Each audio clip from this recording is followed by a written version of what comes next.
बिस्मिल्लाहिर्रहमानिर्रहीम। First year आज हम चैप्टर 6 फ्लूइड डायनामिक्स के जो कम्प्रिहेंसिव क्वेश्चंस हैं वो देखेंगे। तो सबसे पहले जो क्वेश्चन है हमारे पास, what is viscous drag, state and explain Stokes law. Drag, viscous drag क्या है और स्टोक्स लॉ क्या है, इसको हमने डिटेल से बताना है। तो विस्कस ड्रैग की डेफिनेशन क्या है? Viscosity is the resistance to flow of a fluid. Viscosity किसे कहते हैं या विस्कस ड्रैग क्या चीज़ है? रेजिस्टेंस, जो फ्लूइड फ्लो कर रहा होगा उसके रास्ते में जो रेजिस्टेंस आएगी उसे हम नाम देंगे विस्कोसिटी का। एग्जाम्पल क्या है? Honey has a high viscosity at room temperature and freely flowing gasoline has a low viscosity.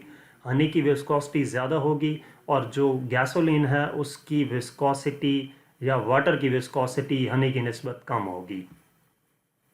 Explanation में जाते हैं कि हमारे पास ये विस्कोसिटी होती क्या है। For a fluid to flow the molecules must be able to slide past one and other, कि किसी भी फ्लूइड को फ्लो करने के लिए जो मॉलिक्यूल्स होते हैं वो इस काबिल हों कि वो स्लाइड कर सकें एक दूसरे के ऊपर। In general the stronger the intermolecular forces of attraction the more viscous is the liquid. In general क्या होगा?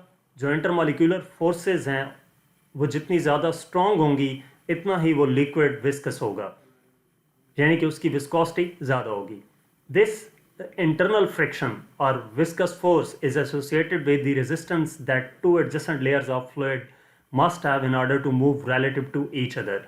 ये जो इंटरनल फ्रिक्शन होगी या विस्कस फोर्स है ये एसोसिएट कर रही होती है उस रेजिस्टेंस के साथ कि दो एडजेसेंट लेयर्स किसी भी फ्लूइड की वो एक दूसरे के साथ रिलेटिवली कैसे मूव करेंगी। यानी कि जिस तरह लेयर्स होती हैं, हर एक चीज़ की लेयर्स होती हैं, तो जो फ्लूइड होता है उस फ्लूइड की भी आपस में लेयर्स होती हैं। वो फ्लूइड एक दूसरे के ऊपर, वो लेयर्स एक दूसरे के ऊपर मूव कर रही होती हैं। इसके बाद हम स्टोक्स लॉ देखते हैं। Stokes law, the viscous drag force on a spherical object is expressed mathematically by a formula which is terms at Stokes law. कि जो विस्कस ड्रैग फोर्स है किसी भी स्फेरिकल ऑब्जेक्ट पे, उसको मैथमेटिकली जिस फार्मूला से हम देखते हैं उसको नाम दिया जाता है स्टोक्स लॉ का। इसकी एक्सप्लेनेशन देखते हैं। According to Stokes law the drag force F D depends upon the radius R and velocity V of spherical object and coefficient of viscosity eta of medium through which spherical object is falling. Stokes law के मुताबिक जो drag force है जिसको हम F D से denote करते हैं वो डिपेंड कर रही होती है रेडियस आर, वेलोसिटी वी। किस चीज़ का रेडियस और वेलोसिटी? स्फेरिकल ऑब्जेक्ट का। जिस और जो कोएफिशिएंट ऑफ विस्कोसिटी है उसको ईटा से लिखते हैं। ये मीडियम होगा स्फेरिकल ऑब्जेक्ट्स के दरमियान। तो इसको हम कैसे लिखेंगे? इस एक्सप्लेनेशन के मुताबिक F D proportional to eta R V. जब प्रोपोर्शनलिटी का साइन ख़त्म करते हैं तो कांस्टेंट आएगा। यहाँ पे हम कांस्टेंट कंसिडर करते हैं कि वो कैपिटल ए है, तो F D equal to A eta R V आ जाता है, where A is constant of proportionality and its experimentally determined value is 6 pi, और इसकी जो वैल्यू है वो क्या है? 6 पाई है। तो इस वजह से ये जो ऊपर वाला फार्मूला है वो क्या हो जाएगा? F D equal to 6 pi eta R V. This equation first set forth by the British scientist Sir George Stokes in 1851 is termed as Stokes law। ये जो इक्वेशन है उसको सर जॉर्ज स्टोक्स ने 1851 में फर्स्ट टाइम प्रूव किया था, तो इस वजह से इसको स्टोक्स लॉ का नाम दिया जाता है क्योंकि ये एक साइंटिस्ट का नाम था। Stokes law finds application in several areas, particularly with regard to the settling of sediment in fresh water and in measurement of viscosity of the fluids। तो स्टोक्स लॉ बेसिकली कहाँ पे यूज़ किया जाता है? Application इसकी क्या है कि कोई भी लिक्विड है उसकी विस्कोसिटी हमने फाइंड करनी हो तो उसके लिए हम यूज़ करते हैं। क्वेश्चन नंबर 2 है, what is the terminal velocity. Terminal velocity क्या है? Drive mathematical relation for terminal velocity by using Stokes law. Terminal velocity की डेफिनेशन और इसके साथ साथ मैथमेटिकल रिलेशन टर्मिनल वेलोसिटी का स्टोक्स लॉ की मदद से ड्राइव करना है। तो टर्मिनल वेलोसिटी की डेफिनेशन क्या है? The constant velocity that is attend and maintained by an object while falling through a resistive medium is called terminal velocity. वो कांस्टेंट वेलोसिटी जो कोई अटेन कर जाता है या मेंटेन रखी जाती है किसी भी ऑब्जेक्ट की, कोई भी ऑब्जेक्ट मेंटेन रखता है या अटेन कर जाता है जब वो फ्रीली फॉल कर रहा हो किसी भी रेजिस्टिव मीडियम के अंडर, तो उसको हम टर्मिनल वेलोसिटी कहते हैं। यानी कि फ्री फॉल मोशन जो होगा किसी भी ऑब्जेक्ट का, उसको हम टर्मिनल वेलोसिटी का नाम देंगे। एक्सप्लेनेशन है, when the net force on the object is zero, अगर नेट फोर्स क्या हो, जीरो हो किसी भी ऑब्जेक्ट की, तो उसका एक्सेलरेशन टर्मिनेट हो जाता है, यानी कि एक्सेलरेशन भी खत्म हो जाएगा। When acceleration terminates we see that the object has reached its terminal speed. जब एक्सेलरेशन टर्मिनेट करेगा तो हम ये कह सकते हैं कि वो जो ऑब्जेक्ट है वो टर्मिनल स्पीड गेन कर चुका है, रीच कर चुका है terminal speed. If we are concerned with direction down or falling objects, we say the object has reached its terminal velocity vt। अगर हम कंसिडर कर रहे हो उसकी डायरेक्शन, जैसे कि वो डाउन कर लो, डाउन ऑब्जेक्ट्स हो, डाउन फॉल ऑब्जेक्ट्स हो, डाउनवर्ड वो फॉल कर रहा है, तो वी से object has reach its terminal velocity, कि वो ऑब्जेक्ट टर्मिनल वेलोसिटी रीच कर चुका है। तो टर्मिनल वेलोसिटी स्फेरिकल ऑब्जेक्ट की क्या होगी, उसके लिए हम कंसिडर करते हैं कि टर्मिनल वेलोसिटी सिंपलेस्ट केस है, यूनिफॉर्म डेंसिटी स्फेरिकल ऑब्जेक्ट है और वो फ्री फॉल कर रहा है कंसिस्टेंट मीडियम में, जैसा कि ये डायग्राम में दिखाया भी गया है। Newton's laws apply for all objects, Newton laws apply होते हैं वेदर फ्रीली फॉलिंग और falling in presence of resistive forces, कि जो न्यूटन लॉज हैं वो अप्लाई होते हैं चाहे वो ऑब्जेक्ट फ्रीली फॉल कर रहा हो या किसी रेजिस्टिव फोर्स के अंडर मूव कर रहा हो। The accelerations however are quite different, जो एक्सेलरेशन होता है वो थोड़ा डिफरेंट होता है due to difference in net force, क्योंकि जो नेट फोर्स है वो डिफरेंस होती है, तो उसमें डिफरेंस होता है। In a vacuum the net force is the weight because it is only force, किसी भी वैक्यूम में जो वेट होता है वो नेट फोर्स होती है, क्योंकि ये ओनली फोर्स होती है जो उस पर अप्लाई हो रही होती है। However in the presence of air resistance की मौजूदगी में the net force is less than the weight, it is weight minus drag force, जबकि रेजिस्टेंस फोर्स की सूरत में क्या होता है, एयर रेजिस्टेंस की सूरत में जो नेट फोर्स होती है वो वेट से कम होगी, और ये किसके इक्वल होगी, वेट माइनस ड्रैग फोर्स के, यानी कि F net equal to F G minus F D, F G force due to gravity and F D drag force. F net equal है एम ए के इक्वल होगा, F net जो force उसके ऊपर apply हो रही होगी Newton second law of motion के मुताबिक, F D drag force 6 pi eta R B, और एफ जी क्या होगी, डब्ल्यू वेट के इक्वल होगी, इक्वल टू एम जी। तो ये वैल्यूज हम पुट करते हैं जब when F G and F D R equal, जब एफ जी और एफ डी इक्वल हों, यानी कि ग्रेविटी और ड्रैग फोर्स इक्वल हों, तो नेट फोर्स जीरो हो जाएगी, इस वजह से एक्सेलरेशन जीरो होगा और वेलोसिटी वी टी के इक्वल हो जाएगी। तो ऊपर वाली इक्वेशन में जब हम वैल्यूज पुट करते हैं, M A equal to W minus 6 pi eta R B हो जाता है। एक्सेलरेशन जीरो पुट किया, डब्ल्यू एम जी के इक्वल, वी की जगह वी टी पुट कर दिया, तो जब इसको सिंप्लीफाई करते हैं ये ज़ीरो हो जाएगा, ये लेफ्ट साइड पे चला जाएगा, 6 pi eta R V T equal to M G. यहाँ से वी टी हमने फाइंड करना था, तो V T terminal velocity equal आ गई M G over 6 pi eta R, इसको इक्वेशन 1 का नाम दे दिया। This equation represents the terminal velocity of a spherical object of mass m and radius r falling with the acceleration due to gravity g in a medium of coefficient of viscosity eta। ये जो equation है ये represent करती है terminal velocity को किसी भी spherical object जिसका मास m और रेडियस r हो, उसकी टर्मिनल वेलोसिटी को रिप्रेजेंट करती है, फॉलिंग विद एक्सेलरेशन, जो एक्सेलरेशन के साथ फॉल कर रहा होगा due to gravity g in medium of coefficient of viscosity eta. For sphere of uniform density m equal to rho v, जो यूनिफॉर्म डेंसिटी का स्फीयर होगा उसका mass m equal to rho v होगा, rho equal to mass over volume होता है, तो m equal to rho v आ गया। तो जो वॉल्यूम होगा स्फीयर का वो किसके इक्वल होगा, 4 पाई आर क्यूब के।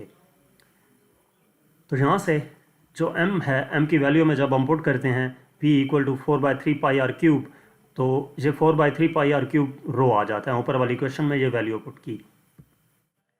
अब इसको हम इक्वेशन 1 में पुट कर देंगे जो पिछली स्लाइड में थी, तो उसमें m की वैल्यू पुट करते हैं, तो ये V T equal to 4/3 pi R cube rho G over 6 pi eta R आ जाता है। इसको हम सिंप्लीफाई करेंगे तो V T 4 pi R cube rho G over 18 pi eta R आ गया। V T equal to 2r² rho G over 9 eta.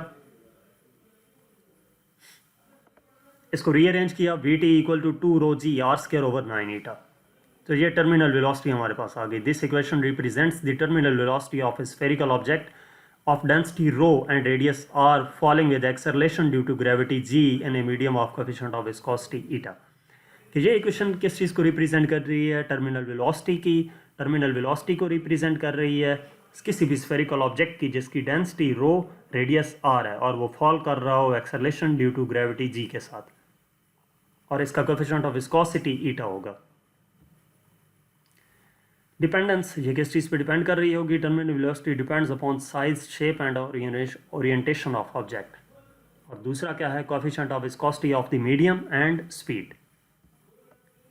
Therefore there is no single speed for terminal velocity. तो टर्मिनल वेलोसिटी के लिए कोई single speed नहीं होती।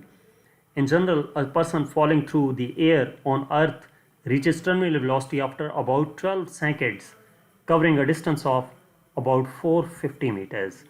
कि अगर हम जनरल बात करें तो वो पर्सन जो फॉल कर रहा है एयर में, वो अर्थ तक रीच करता है टर्मिनल वेलोसिटी, अर्थ की तरफ जो फॉल कर रहा होगा एयर में, वो टर्मिनल वेलोसिटी 12 सेकंड्स के बाद अचीव कर लेता है, और 12 सेकंड में वो जितना डिस्टेंस कवर करता है वो 450 मीटर्स होगा।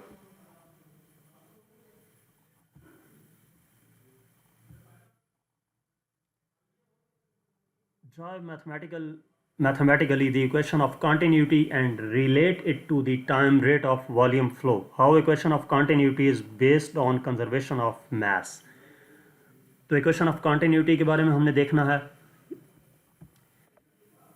equation of continuity है क्या? The product of cross sectional area and the speed of the fluid and any point along the pipe are constant. Product cross sectional area और स्पीड जो fluid की होगी किसी भी पॉइंट पे, वो कांस्टेंट रहेगी। यानी कि क्रॉस सेक्शनल एरिया और फ्लूइड की जो स्पीड है, इन दोनों को जो प्रोडक्ट है वो किसी भी पॉइंट पे कांस्टेंट रहेगा। इसको इक्वेशन ऑफ कंटिन्यूटी का नाम दिया जाता है। इसको हम mathematically A1 V1 equal to A2 V2 या AV इक्वल टू कांस्टेंट लिखते हैं। Derivation, consider an ideal fluid flowing through a pipe of non uniform size.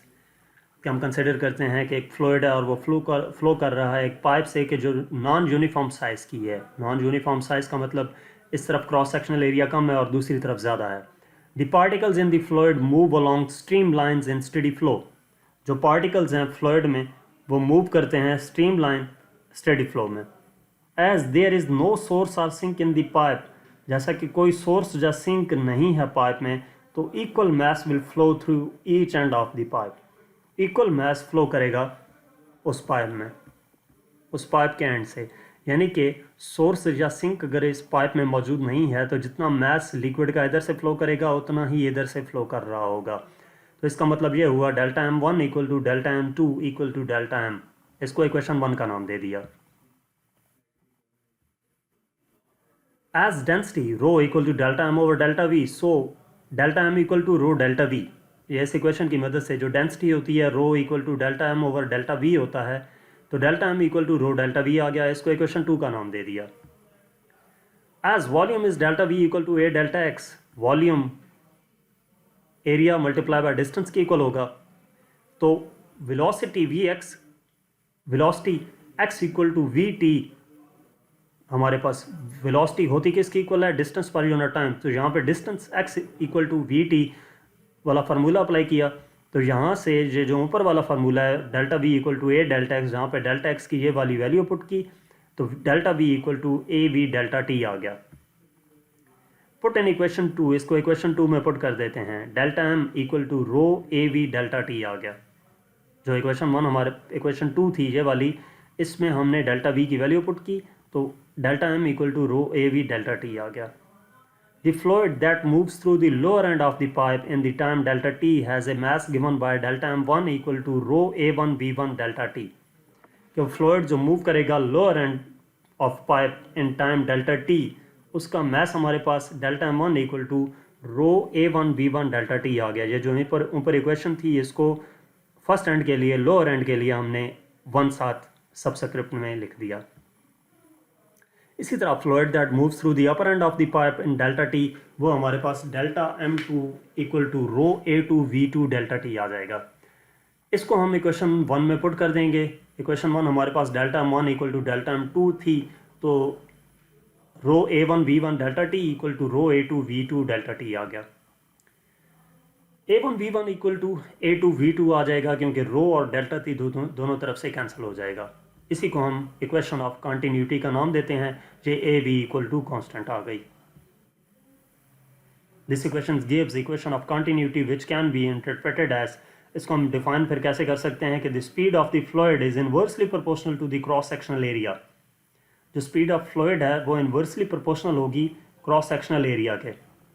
Thus increasing the speed decreases cross sectional area and vice versa.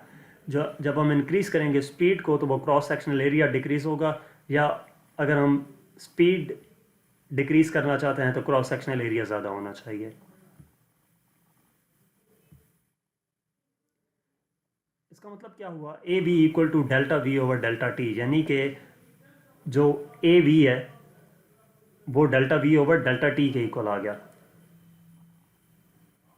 Volume flow rate, तो delta V over delta T equal to constant आ जाएगा क्योंकि A V constant के equal था। This equation gives that the volume of flow rate is constant. जो volume of flow rate है वो constant रहेगा। फ्लो रेट क्या होगा, the volume of an incompressible fluid passing through any point in unit time through a pipe of non uniform cross section is constant in the steady flow.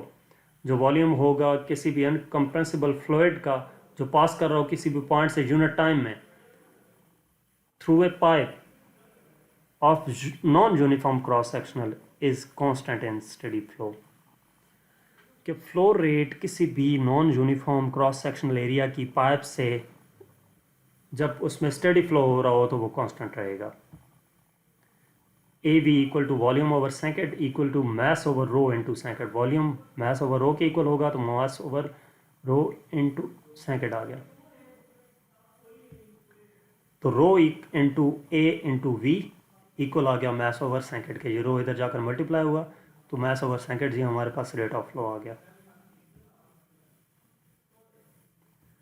इसके बाद हमारे पास next question है, drive mathematical expression for the Bernoulli's equation. How Bernoulli's equation is based on conservation of energy.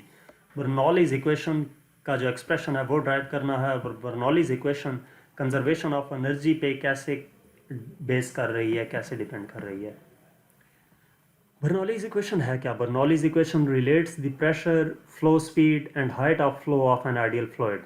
Bernoulli's equation relate करती है pressure, flow speed और height of flow, जो कि fluid flow कर रहा होगा उसकी height. P1 plus half rho V1 square plus rho ji H1 equal to P2 plus half rho V2 square plus rho ji H2। ये हमारे पास बर्नौलीज इक्वेशन की इक्वेशन है, या इसको हम ऐसे भी लिख सकते हैं P plus half rho V square plus rho ji H equal to constant. Derivation इसकी क्या है, कंसिडर एन, अब हम इसकी डेरिवेशन देखते हैं कि consider an ideal fluid through a pipe of non uniform size.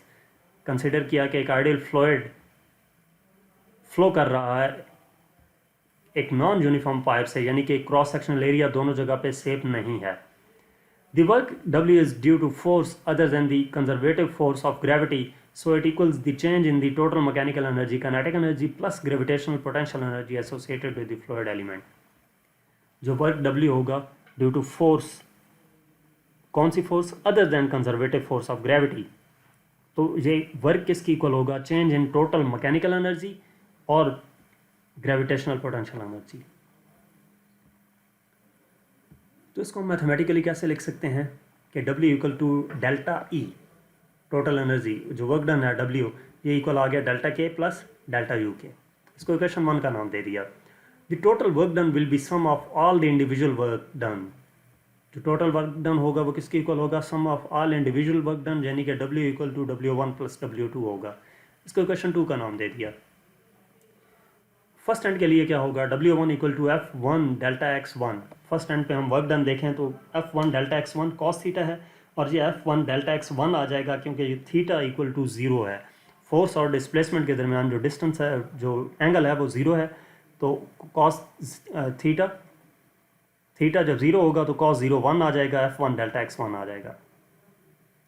यानी कि अगर हमारे पास प्रेशर F/A के इक्वल हो और वहाँ से F इक्वल टू PA आ जाए, तो इस इक्वेशन में जब F equal to PA put करते हैं तो W1 equal to P1A1 delta x1 आ जाता है। ये हमारे पास फर्स्ट एंड के लिए वर्क आ गया। इसके बाद सेकेंड एंड के लिए जब हम वर्क डन देखते हैं तो W2 equal to F2 delta x2 cos theta equal to F2 delta x2 आ गया। यहाँ पे भी थीटा 0 होगा क्योंकि x और f के दरमियान जो एंगल है वो 0 है, तो cos 0 1 होता है, या F2 डेल्टा x2 आ गया।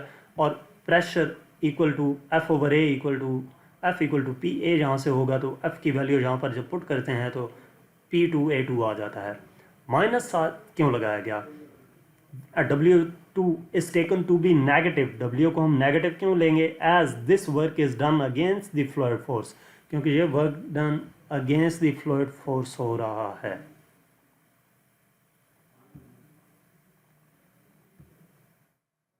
Putting the values in equation 2, इन वैल्यूज को इक्वेशन 2 में पुट करते हैं तो W इक्वल आ जाता है P1A1 delta x1 minus P2A2 delta x2। If V1 and V2 are the viscosities at and 1 and 2 respectively, then अगर V1 और V2 velocities हों, V1 and V2 are the velocities at and 1 and 2, तो velocities अगर ये हों तो x जो delta x है इसकी जगह पर हम V1t लिख सकते हैं, x equal to VT, distance s equal to VT था तो x इक्वल टू VT, तो ये हमारे पास W equal to P1A1 V1t minus P2A2 V2t आ गया। From equation of continuity A1 V1 equal to A2 V2, hence A1 V1t equal to A2 V2t equal to V आ जाएगा। Equation of continuity हमारे पास होती है, इसको दोनों तरफ t से मल्टीप्लाई करें तो ये हमारे पास वॉल्यूम की इक्वल आ जाएगा। सो जो ऊपर वाली इक्वेशन है A1 V1t या A2 V2t है, उसकी जगह पर हम V लिख देंगे तो W equal to P1V minus P2V आ जाएगा। If delta M is mass and rho is the density, delta M mass हो और रो डेंसिटी हो तो V equal to delta M over rho आ जाता है। Density equal to mass over volume के फार्मूला से V equal to delta M over rho आ गया, तो W इक्वल आ जाएगा P1 V की वैल्यू डेल्टा M1 ओवर रो minus P2 delta M2 over rho. अब जो हमारे पास काइनेटिक एनर्जी और पोटेंशियल एनर्जी है उसका चेंज कैसे होगा? Delta K equal to half delta M2 V2 square minus delta M1 V1 square, और इसी तरह जो पोटेंशियल एनर्जी है delta U equal to delta M2 GH2 minus delta M1 GH1। ये तमाम वैल्यूज़ हम इक्वेशन 1 में पुट कर देते हैं। तो इक्वेशन 1 हमारे पास क्या थी? W equal to delta K plus delta U, तो उसमें डेल्टा W की वैल्यू पुट की, उसके बाद डेल्टा K की वैल्यू पुट की और ये डेल्टा U की वैल्यू आ गई। आइडियल फ्लूइड है हमारे पास, ये फ्लूइड आइडियल फ्लूइड है तो जो मास है वो बोथ हैंड्स पे सेम होगा, तो जिधर भी डेल्टा M1 या डेल्टा M2 था उस जगह पर हमने डेल्टा M पुट कर दिया। जहाँ से P1 माइनस P2 रह जाएगा, बाकी डेल्टा M ओवर रो कॉमन आ जाएगा और इस तरफ डेल्टा M कॉमन आ जाएगा, बाकी हमारे पास half V2 square minus half V1 square plus GH2 minus GH1 रह गया।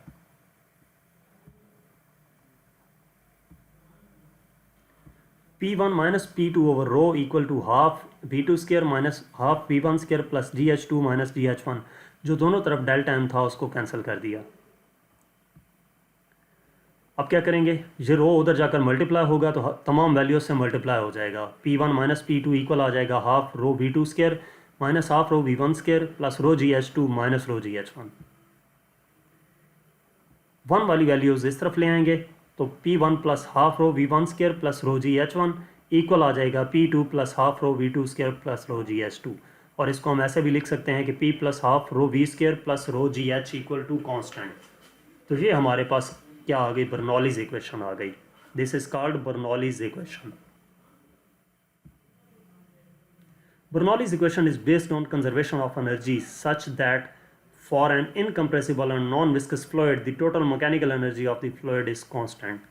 Bernoulli's equation बेस कर रही होती है कंजर्वेशन ऑफ एनर्जी पे, क्योंकि एक इनकम्प्रेसिबल और नॉन विस्कस फ्लूइड के लिए जो टोटल मैकेनिकल एनर्जी है फ्लूइड की वो कांस्टेंट रहेगी।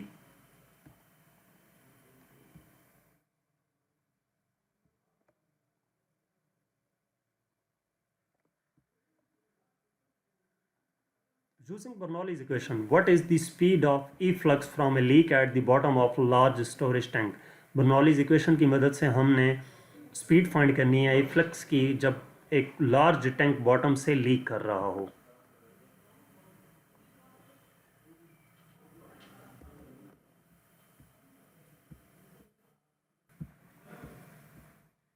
अच्छा, हम इस efflux को कैसे फाइंड कर सकते हैं? ये हमारे पास एक एप्लीकेशन है बर्नौलीज इक्वेशन की, जैसे टॉरेस्लिस थ्योरम कहा जाता है। इसकी मदद से हम किसी भी टैंक का efflux फाइंड करेंगे। टैंक जो लीक कर रहा हो उसका efflux फाइंड करेंगे। तो टॉरेस्लिस थ्योरम क्या है? The speed of efflux is equal to speed gained by fluid while falling through height h under the action of gravity.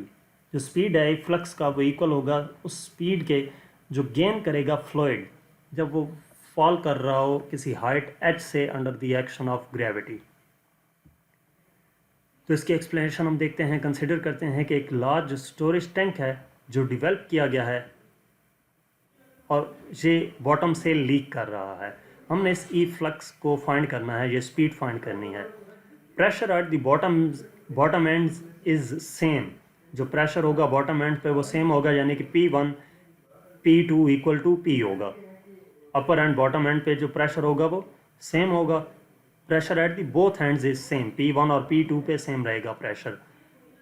Water pressure है तो the height h is the difference between the height of the fluid level h1 and the height of the hole from the ground h2। जो height h1 है ये bottom से लेकर upper surface तक है और हाइट h2 बॉटम सरफेस से लेकर उस पॉइंट तक है जहाँ से ये फ्लूइड लीक करेगा। तो हाइट h किसकी इक्वल होगी? h इक्वल होगी h1 माइनस h2 के।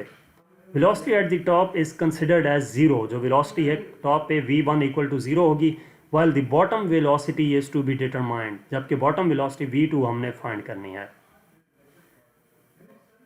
बट जो वेलोसिटी टॉप पे है उसको हम कंसिडर करेंगे कि वो ज़ीरो है और बॉटम पे जो वेलोसिटी है v2 वो हमने फाइंड करनी है। तो बाय बर्नौलीज इक्वेशन हमारे पास क्या है? P1 plus half rho v1 square plus rho ji h1 equal to P2 plus half rho v2 square plus rho ji h2। तो इसमें हम क्या करेंगे? v1 हमने कंसिडर किया था ज़ीरो है और v2 हमारे पास जो है वो v रहेगी। तो P1 plus half rho zero square plus rho ji h1 equal to P2 plus half rho v square plus rho ji h2 आ गया। तो ये हमारे पास टर्म ज़ीरो हो जाएगी, बाकी क्या रह जाएगा? P1 plus rho ji h1 equal to P2 plus half rho v square plus rho ji h2। यहाँ से हमने v2 फाइंड करना है तो क्या करेंगे कि जो प्रेशर है P1 उसको P का नाम दे दिया, क्योंकि P1 और P2 इक्वल थे तो P2 की जगह पर PP लिख दिया। ये P1 माइनस P और ये P इधर आएगा तो माइनस हो जाएगा, plus rho ji h1 minus rho ji h2 equal to half rho v square. ये दोनों कैंसिल तो rho ji h1 minus rho ji h2 equal to half rho v square आ गया। यहाँ से रो जी कॉमन आ गया, h1 minus h2 equal to half rho v square आ जाता है। Rho ji h equal to half rho v square और ये हमारे पास रो to ji H equal to V square आ जाता है। स्क्वायर रूट लेंगे तो v equal to under root two ji H आ जाएगा। तो the speed is same as the vertical velocity which a body gains after falling freely through a height h। ये speed क्या है? सेम होगी उस वर्टिकल वेलोसिटी के जब को बॉडी गेन करेगी जब वो फ्रीली फॉल करेगी एक हाइट h से, यानी कि v equal to under root two ji h. वो स्पीड है फ्लक्स की जो हमने फाइंड करनी थी। The equation is termed as Torresley's equation for the speed of fluid emerging from water storage.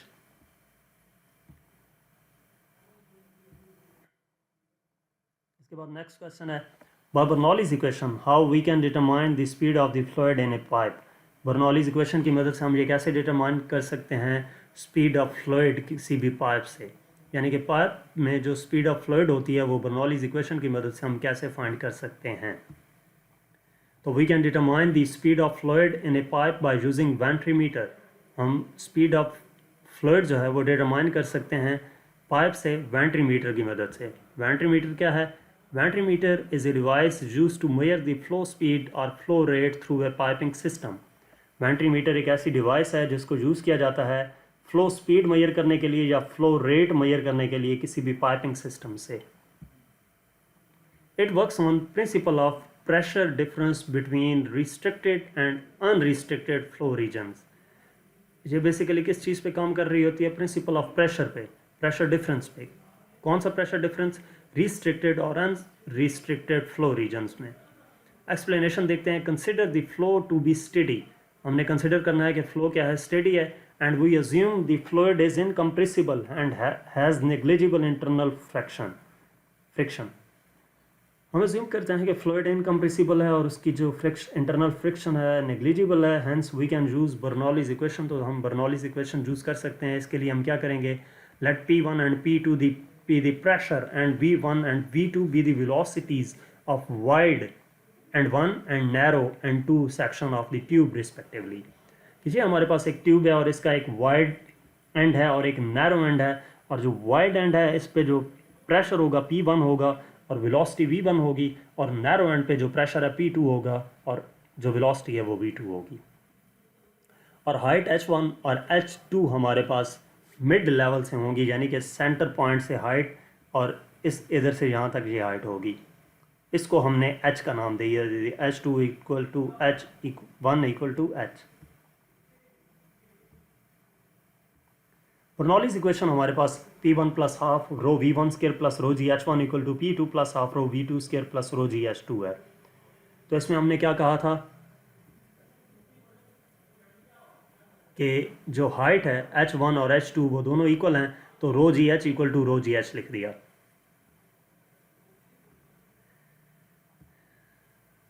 तो P1 माइनस P2 इक्वल आ जाता है. ये रो जी H और रो जी H कैंसिल हो जाएगा तो बाकी P1 माइनस P2 इक्वल आ जाता है half rho V2 square minus half rho V1 square. ये P2 इस तरफ ले गए थे.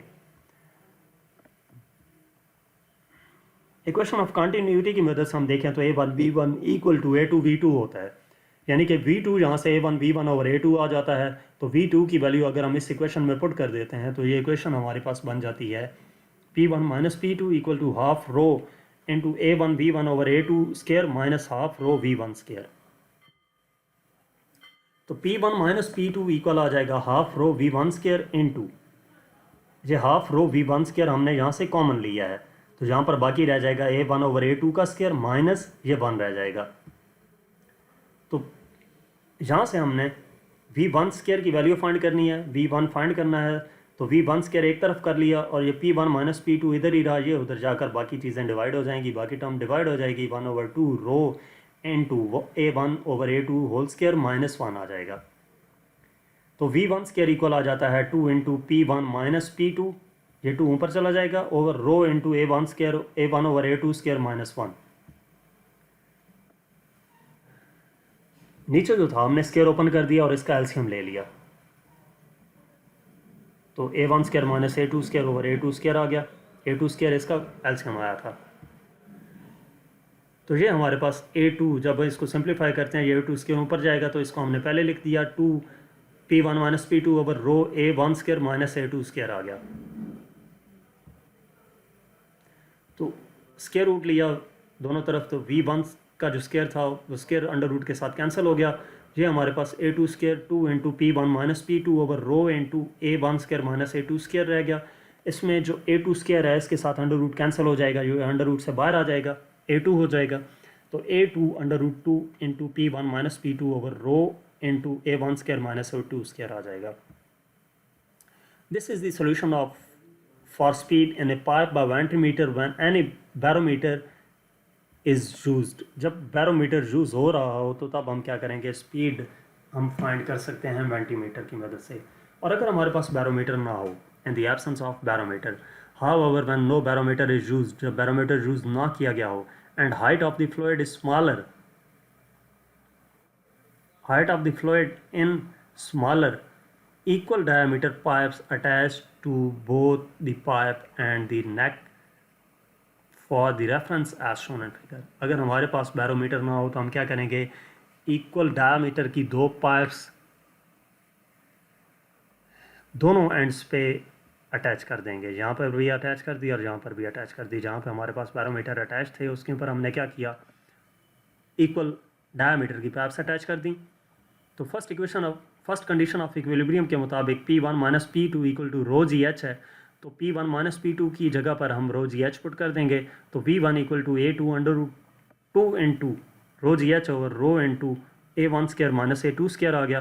तो रो से कैंसिल हो जाएगा, बाकी ये A2 under root 2 into g H over A1 square minus A2 square रह जाता है। तो ये हमारे पास वो वेलोसिटी है जो हमने फाइंड करनी थी।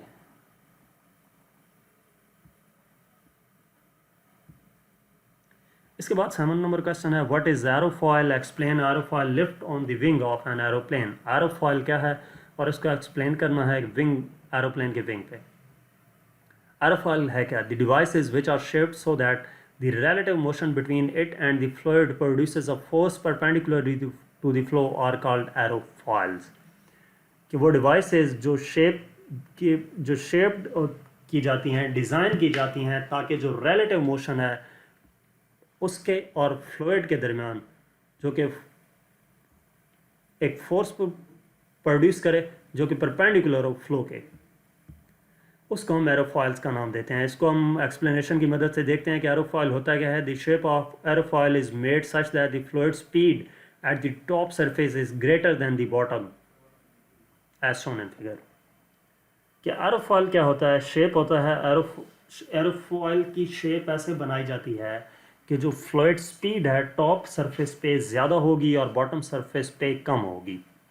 यानी कि जो स्ट्रीम लाइंस होंगी वो बॉटम सरफेस पे, टॉप सरफेस पे उनके दरमियान गैप ज़्यादा होगा और बॉटम पे कम होगा। एरोफॉयल ये आपको डायग्राम में भी दिखाया गया है कि टॉप पे स्ट्रीम लाइंस के दरमियान जो गैप है वो कम है और बॉटम पे ज़्यादा है।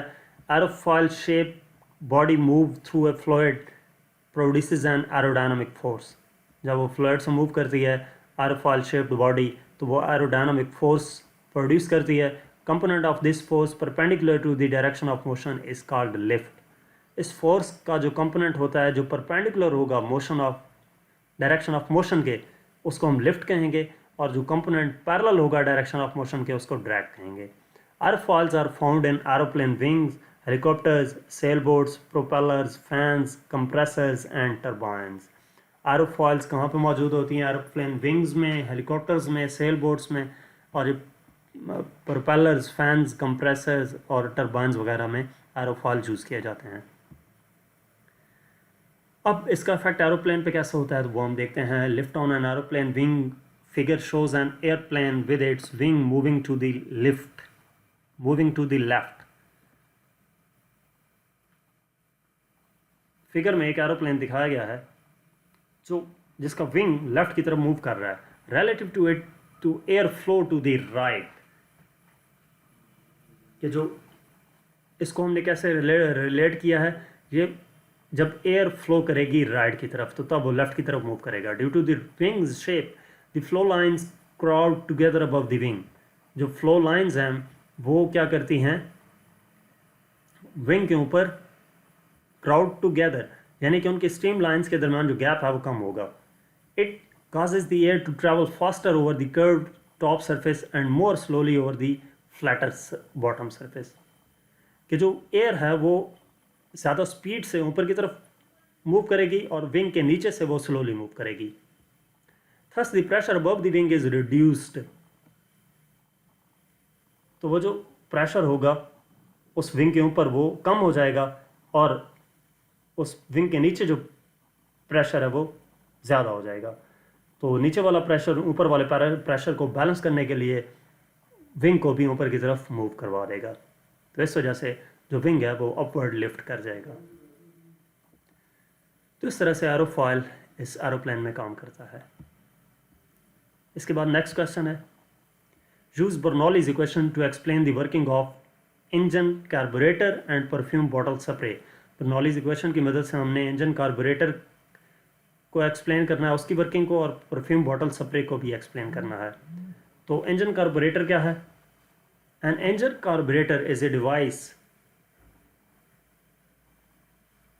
that blends air and fuel for an internal consumption engine. Engine carburettor एक ऐसी डिवाइस है जिसको यूज़ किया जाता है एयर और फ्यूल का मिक्स करने के लिए, इंटर कंजम्पशन, इंजन के इंटर कंजम्पशन के लिए. Part of the carburettor is a tube with a construction as shown in figure. जो पार्ट है कार्बोरेटर का वो एक ट्यूब होती है, जैसा कि डायग्राम में दिखाया भी गया है. The pressure on the petrol in the fuel supply is the same as the pressure in the thicker part of the tube. जो प्रेशर होगा पेट्रोल का फ्यूल सप्लाई पे वो सेम होगा जैसा कि प्रेशर थिकर पार्ट पे होगा इस ट्यूब के.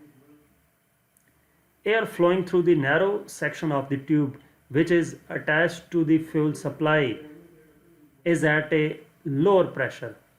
यहाँ से जब एयर गुजरेगी तो वो लोअर प्रेशर पे होगी जो फ्यूल के साथ अटैच है narrow pipe. So fuel is forced into the air flow.